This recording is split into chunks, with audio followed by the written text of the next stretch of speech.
Assalamualaikum warahmatullahi wabarakatuh. Lanjut di video yang kedua. Di video yang kedua ini saya akan membahas tentang tabel-tabel yang ada pada database dan juga beberapa kelas seperti kelas main, kelas JSON parsing, kelas refresh data, kelas DP helper.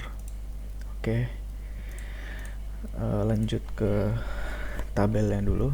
Di sini ada 1 2 3 4 5 7, ada 7 tabel. Yang pertama ada TB cache, itu untuk menyimpan hasil pencarian. Di sini ada atributnya, ada ID, query, ID content, dan juga similarity dengan tipe datanya integer, text, integer.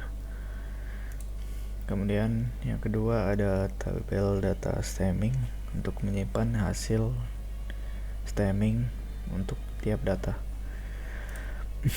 Jadi di sini atributnya ada ID, content, dan juga judul dengan tipe datanya integer, text. Selanjutnya ada tabel data stop list. Atributnya tidak berbeda jauh dengan tabel data stemming, cuma di sini ada tambahan atribut remove word dengan tipe data text untuk menyimpan hasil penghilangan kata untuk tiap ID. Kemudian selanjutnya ada tabel data utama untuk menyimpan data utama yang didapatkan dari website. Kemudian tabel index untuk menyimpan hasil indexing. Di sini atributnya ada di tabel data utama itu ada tidak berbeda jauh juga dengan tabel data stemming, cuma ada tambahan atribut link URL untuk menyimpan address atau alamat dari tiap data. Tipe datanya itu teks. Kemudian yang balik lagi ke index, di sini ada ID content, term, count index, dan juga bobot. Term itu kata, kemudian count index itu jumlah muncul kata pada tiap ID. Bobot itu hasil penghitungan bobot untuk tiap term. Selanjutnya ada tabel kata dasar. Ini isinya ada ID dan juga kata dasar. Itu untuk menyimpan ini. Jadi file kata dasar indo.txt itu nanti dipindah ke dalam sini, tabel kata dasar. Tabel kata dasar ini digunakan untuk proses stemming. Kemudian yang terakhir ada tabel vektor untuk menyimpan hasil penghitungan panjang vektor. Di sini ada ID content, dan juga panjang. ID content ini ID dari datanya. Oke, untuk database mungkin itu saja. Kita lanjut ke kelas yang pertama, itu kelas main. Di sini saya untuk tampilannya menggunakan fragment karena untuk perpindahan tampilannya itu lebih cepat dibandingkan dengan menggunakan activity untuk tiap tampilan. Oke, lanjut ke JSON parsing. Di sini JSON parsing itu kelas yang mengextend async tags. Jadi kelasnya ini dia berjalan di background. Karena datanya lumayan banyak, jadi memang lebih disarankan untuk menggunakan kelas async tags untuk melakukan proses-proses yang memerlukan waktu yang lama agar tidak mengganggu aktivitas user. Jadi di sini ada beberapa variabel. Yang pertama ada tag log, ini hanya untuk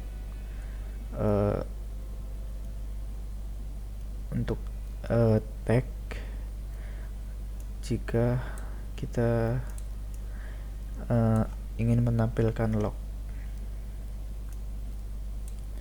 Kemudian di sini ada string website address untuk menyimpan URL dari websitenya. Di sini ditambahkan JSON 1 untuk menampilkan JSON dari website, karena data yang bisa diambil itu data yang berupa JSON. Selanjutnya di sini ada beberapa variabel lagi. Ada URL untuk merubah string menjadi URL. Kemudian DB helper itu untuk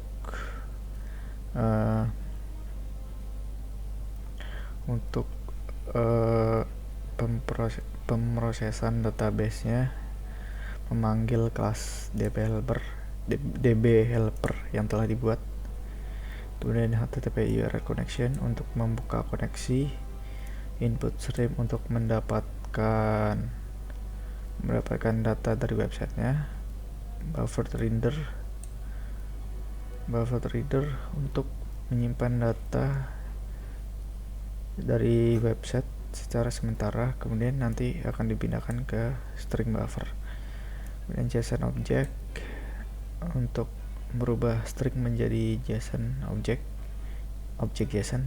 Kemudian ada JSON array untuk mendapatkan array dari JSON.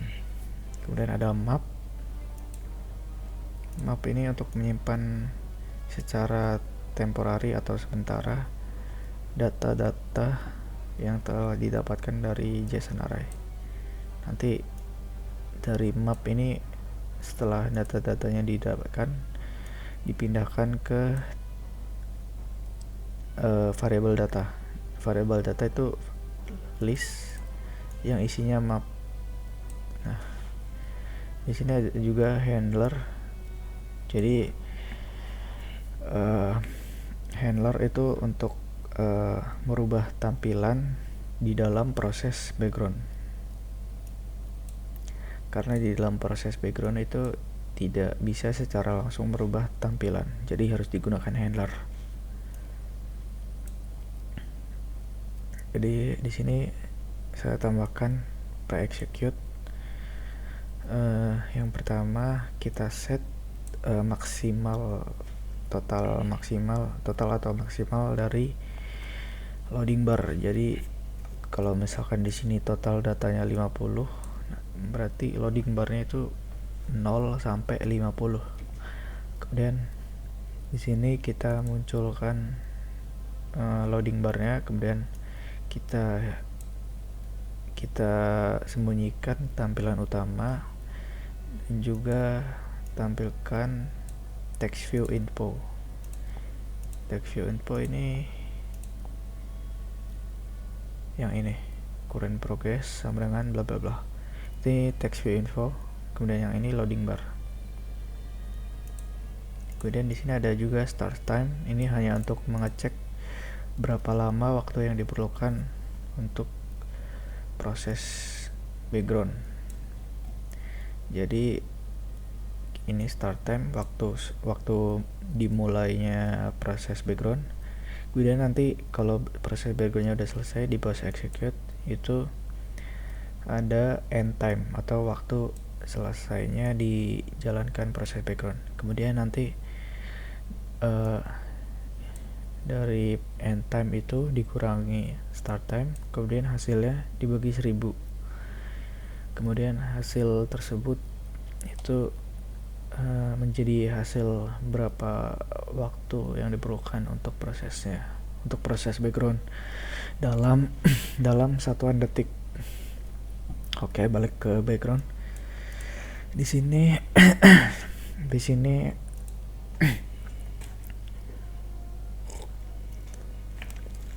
Di sini ada inisialisasi variabel dp untuk bisa digunakan, maka diinisialisasi terlebih dahulu variabel dp nya. Kemudian setelah itu kita loop. Nah, ini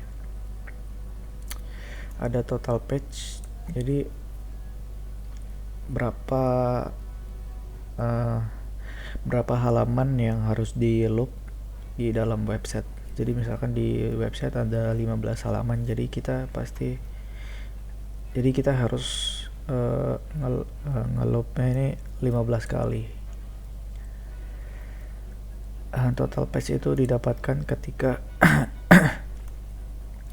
maaf. Jadi total page itu didapatkan dari pemanggilan konstruktor dari kelas JSON parsing. Kemudian di sini jika halamannya udah lebih dari satu, itu linknya kita ganti menjadi seperti ini. Dari yang seperti ini menjadi seperti ini. I-nya itu halamannya. Kemudian di sini ada link. Ini untuk merubah stringnya menjadi URL. Kemudian di sini koneksi untuk membuka koneksi dari aplikasi ke website. Kemudian di sini untuk mendapatkan data dari website, kemudian disimpan ke dalam string buffer.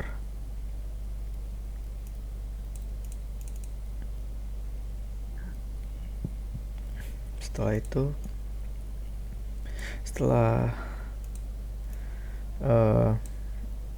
semua data dari website dimasukkan ke dalam string buffer, kemudian kita rubah string tersebut menjadi JSON object.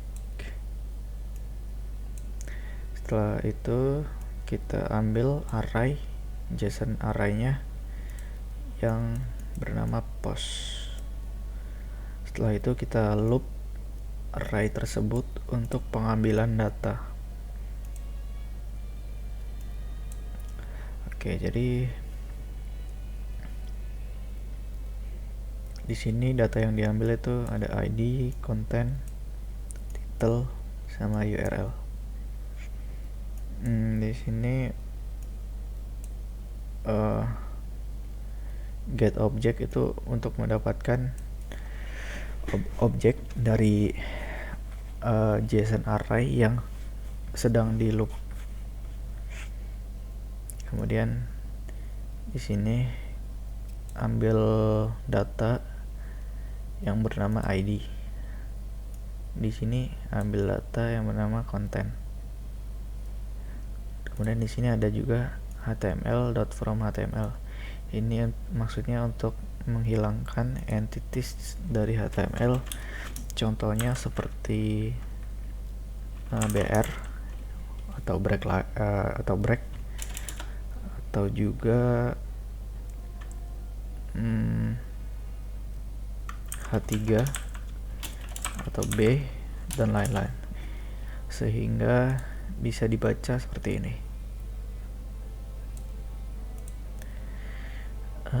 Selanjutnya di sini setelah data-data tersebut didapatkan, kita masukkan ke dalam map. Kemudian setelah kita masukkan ke dalam map hasil dari map tersebut kita masukkan ke dalam data. Kemudian setelah itu kita masukkan ke dalam tabel. Namun sebelum kita masukkan, kita cek dulu apakah di dalam tabel sudah ada atau belum, dengan mengecek ID. Jadi misalkan kita ingin masukin data dengan ID 50. Nah, kita cek dulu di tabel apakah data dengan ID 50 itu udah ada. Kalau misalkan belum, itu baru kita lanjut ke proses penambahan data, memasukkan data ke dalam tabel. Jika berhasil, maka kita munculkan log seperti ini. Ini log sebenarnya hanya untuk mengecek saja biar tahu data mana saja yang sudah dimasukkan ke dalam tabel. Kemudian di sini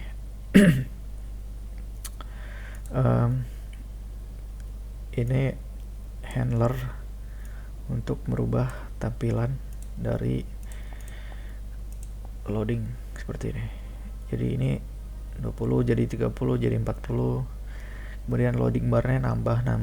Nah, itu di sini. Ini untuk nambah loading barnya pakai pakai fungsi set progress. Kemudian untuk mengganti teks ini ya, teks infonya menggunakan fungsi set text. Oke. Setelah proses background selesai, maka dilanjutkan ke post execute. Di sini post execute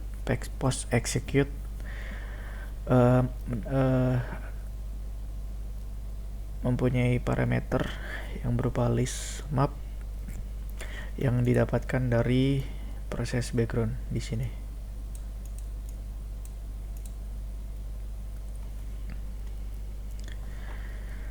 Kemudian di sini untuk menghilangkan loading yang ini. Kalau misalkan proses backgroundnya udah selesai, ininya disembunyikan, terus tampilan utamanya nanti dimunculkan kembali. Kemudian kita cek apakah data list yang dikirimkan dari background itu berupa null atau ada isinya. Kalau misalkan ada isinya, kita masuk ke proses yang ini. Di sini prosesnya ada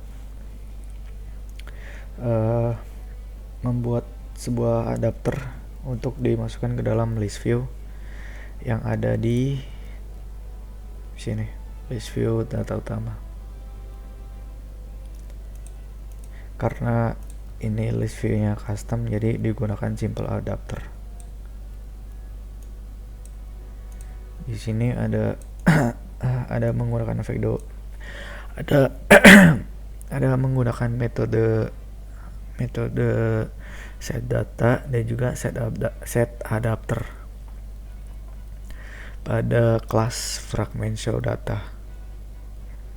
Kemudian di sini ada end time seperti yang sudah dijelaskan tadi. Kemudian jika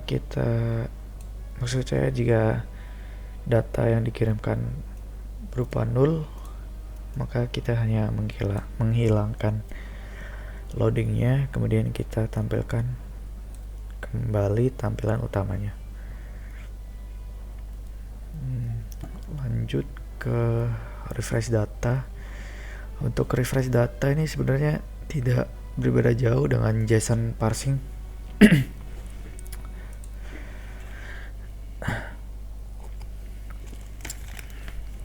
Jadi di sini di pre-execute-nya ada inisialisasi DB terlebih dahulu karena di sini akan digunakan. Di sini sama aja, tampilannya dihilangkan terlebih dahulu, tampilan utamanya, kemudian loading barnya dimunculkan. Di sini juga ada start time untuk mengecek berapa lama waktu yang diperlukan dalam proses background. Lanjut ke do in background. Di sini ada beberapa proses. Yang pertama, kita ambil data baru dari website. Prosesnya sama seperti JSON parsing. Jadi kita lanjut aja. Yang proses kedua itu ada memindahkan data dari data yang ada di database ke variabel data to check. Data to check ini berupa list map. Kemudian setelah data yang baru didapatkan dan juga data yang lama didapatkan, kita lakukan pengecekan kedua data tersebut. Jadi refresh data ini sebenarnya hanya pengecekan ini. Misalkan ada salah satu konten atau artikel yang diedit, itu misalkan ada, itu nanti kalau kita refresh data yang telah diedit itu kita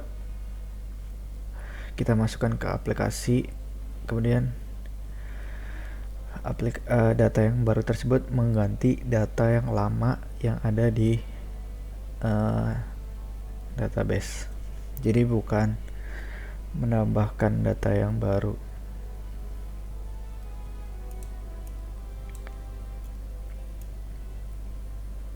Di sini kita cek dulu apakah total data yang baru sama dengan total data yang sekarang. Kalau misalkan beda, berarti kita tidak melakukan pengecekan. Oke, lanjut. Di sini ada looping data to check dan juga data new. Data to check itu data yang lama, data new ini data yang baru. Kemudian kita cek di data pertama dengan key ID, apakah isinya sama dengan data kedua yang key-nya ID. Misalkan data ke 1 ID 20, kemudian data kedua ID 25. Nah, itu berarti tidak cocok atau hasilnya false. Jadi tidak dilakukan pengecekan lebih lanjut. Karena di sini yang pertama itu cek ID dulu. Misalkan sama, baru kita cek titelnya.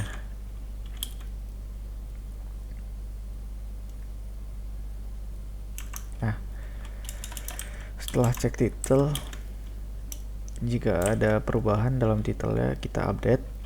Selanjutnya kita cek juga kontennya atau isinya, apakah ada perubahan atau tidak. Jika ada, maka kita update seperti itu.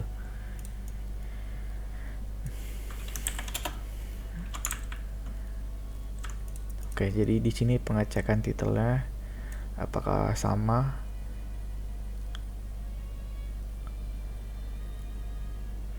Kemudian kalau tidak sama, kita update. Kemudian di sini juga pengecekan konten apakah sama. Kalau tidak sama, kita update. Oke, seperti itu. Untuk post execute-nya seperti ini, cuma menampilkan log dan toast. Selanjutnya lanjut ke DB helper. Di sini ada banyak variabel. Kemudian kelas ini mengextend SQLite Open Helper.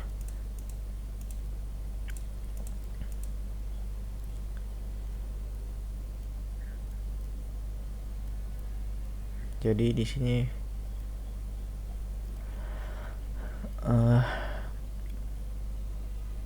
jadi misalkan kita install ulang aplikasi ini. Jadi kalau misalkan kita install ulang aplikasi, itu nanti otomatis database yang lama itu terhapus. Jadi semua data-data yang ada di database yang lama itu ikut terhapus. Jadi untuk mempercepat proses, maka saya gunakan tabel maksud saya gunakan database dengan saya gunakan database yang sudah terisi dengan data-data yang diperlukan sehingga lebih cepat dalam prosesnya.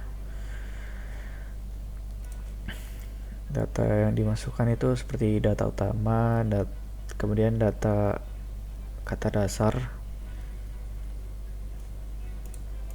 Selanjutnya di sini ada beberapa query dan juga nama kolom, nama tabel, kemudian nama database yang ingin dimasukkan ke dalam aplikasi setiap install ulang aplikasi. Jadi kalau tiap pertama install ataupun install ulang, dia akan otomatis memasukkan tabel, maksud saya database ini ke dalam aplikasi. Selanjutnya ini karena banyak, mungkin saya akan jelaskan beberapa saja. Untuk contohnya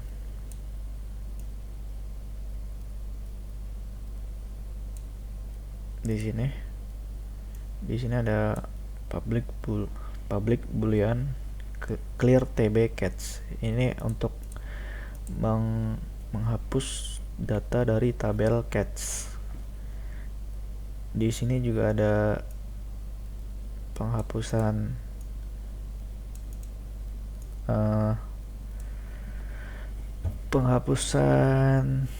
auto increment. Jadi kalau misalkan kita hapus kemudian kita tidak lakukan yang di sini, itu nanti misalkan data sebelumnya udah ada 50, kemudian kita hapus, kemudian kita masukkan data lagi, nanti itu ID-nya kan auto increment. Nah itu nanti ID-nya bukan dari 1 lagi tapi dari 51. Nah untuk mereset auto increment tersebut, kita delete ini, kita delete tabel yang ingin di delete, kemudian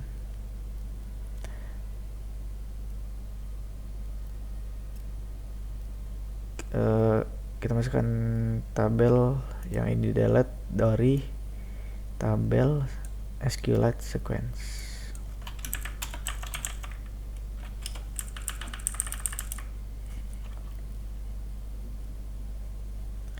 Oke, kemudian contoh yang lain.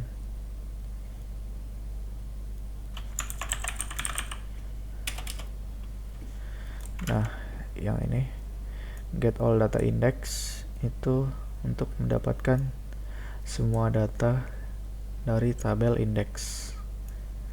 Get all data index, nilai baliknya berupa kursor sehingga data-datanya bisa